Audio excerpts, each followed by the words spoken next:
Salam sejahtera Bapak Ibu dan saudara-saudara yang dikasihi Tuhan, umat Tuhan, dan juga bagi semua yang mendengarkan firman Tuhan pada hari ini.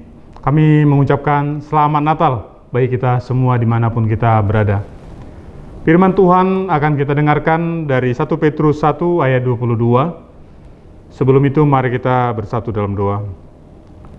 Kami bersyukur ya Tuhan bisa melayani melalui media ini. Kami bersyukur bisa mendengarkan firman-Mu.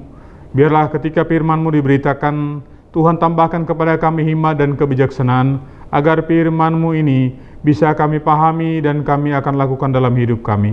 Berfirmanlah Tuhan kepada kami sudah siap sedia mendengarkannya. Dalam nama Yesus Kristus kami berdoa. Amin. 1 Petrus 1 ayat 22 demikian firman Tuhan.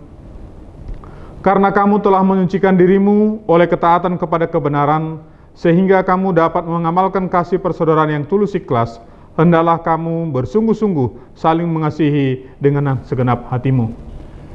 Ibu bapak dan saudara-saudari dimanapun berada, dan juga anak-anak Tuhan, juga remaja, pemuda, dan sekolah minggu yang mendengarkan firman Tuhan hari ini, bahwa cinta kasih Kristus menggerakkan kasih persaudaraan.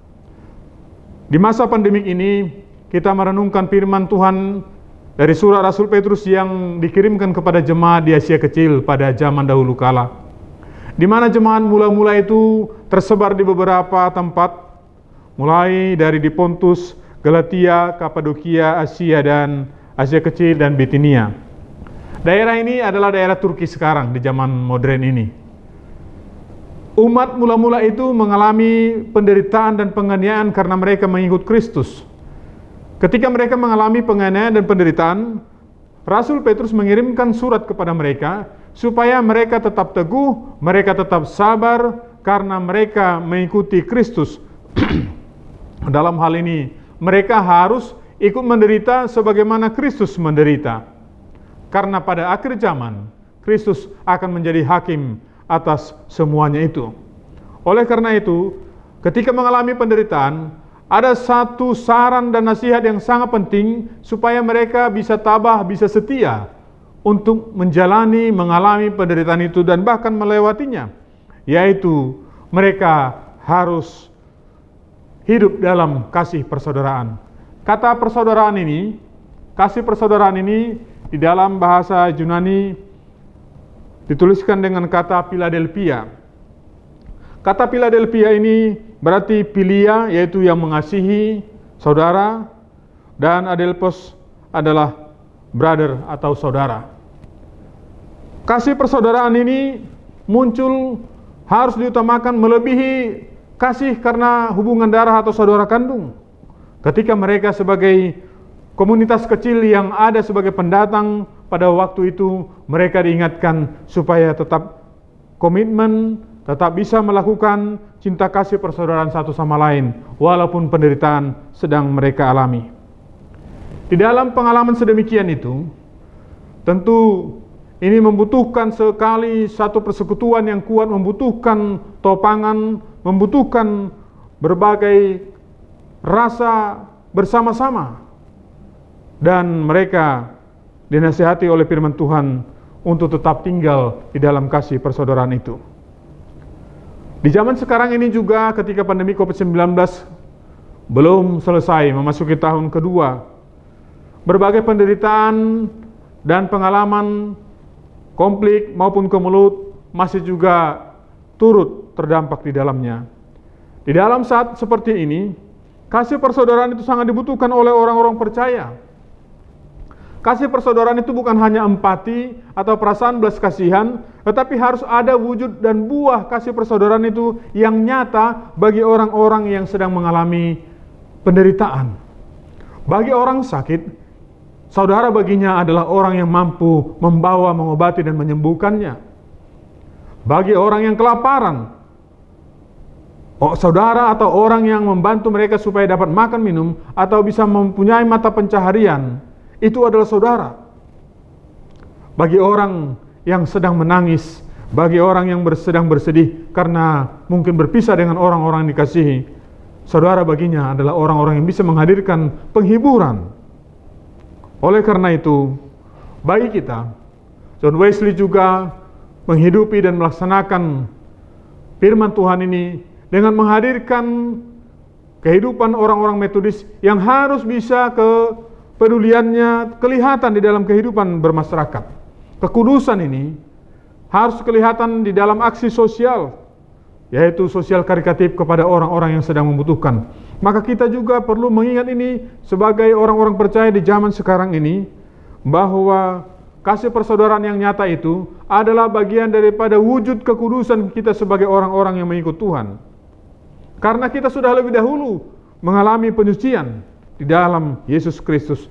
Kita sudah menerima anugerah, dikasihi, diselamatkan dan ditebus oleh Yesus Kristus. Sebagaimana Yesus Kristus sudah mengasihi kita terlebih dahulu, maka kita harus juga mewujudkan kasih persaudaraan itu kepada sesama kita di tengah-tengah masa pandemi ini. Karena akan datang waktunya, pada akhir zaman, Tuhan akan menyaksikan, Tuhan akan melihat apakah kita setia sebagai murid-murid Kristus atau tidak.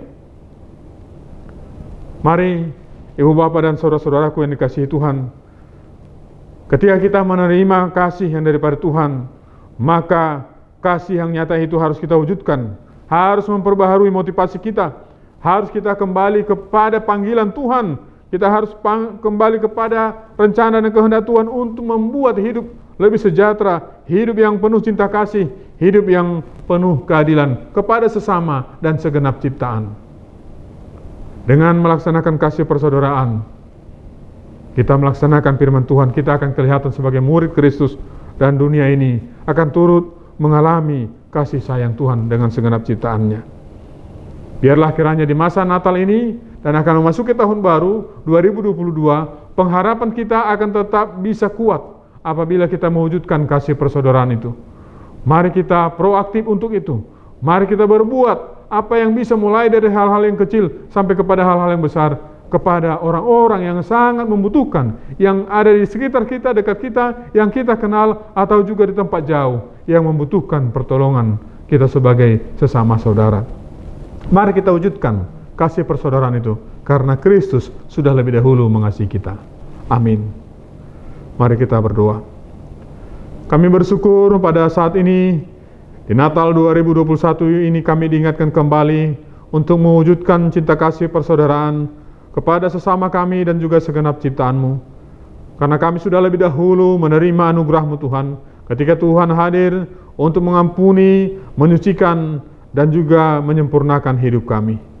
Biarlah Tuhan menyertai umat-Mu dan memberkati mereka dalam segala rencana dan pekerjaan mereka di tahun 2021 sampai tahun 2022. Inilah doa dan ucapan syukur kami padamu di dalam nama Yesus Kristus. Amin. Salam Bapak Ibu dan saudara-saudari, umat Tuhan dimanapun berada, dan juga secara umum bagi umat Kristen dan orang-orang yang merayakan Natal dan juga merayakan Tahun Baru 2022 yang akan datang ini. Saya Bishop Christy Wilson Sinurat, pimpinan GMI Wilayah 1, mengucapkan selamat Natal 2021 kepada kita sekalian, dan selamat memasuki tahun baru 1 Januari 2022. Kiranya Tuhan menyertai kita dan memberkati kita, memberikan kesehatan dan juga panjang umur untuk memasuki tahun rahmat Tuhan yang akan datang. Kami tetap berpesan kepada Bapak Ibu dan saudara-saudara, pemuda, anak-anak juga, agar tetap menjaga dan menerapkan protokol kesehatan dengan baik, supaya kita bisa melewati pandemi ini tanpa harus mengalami berbagai penderitaan lagi. Demikianlah ucapan selamat Natal dan selamat tahun baru bagi kita. Salam, Tuhan memberkati.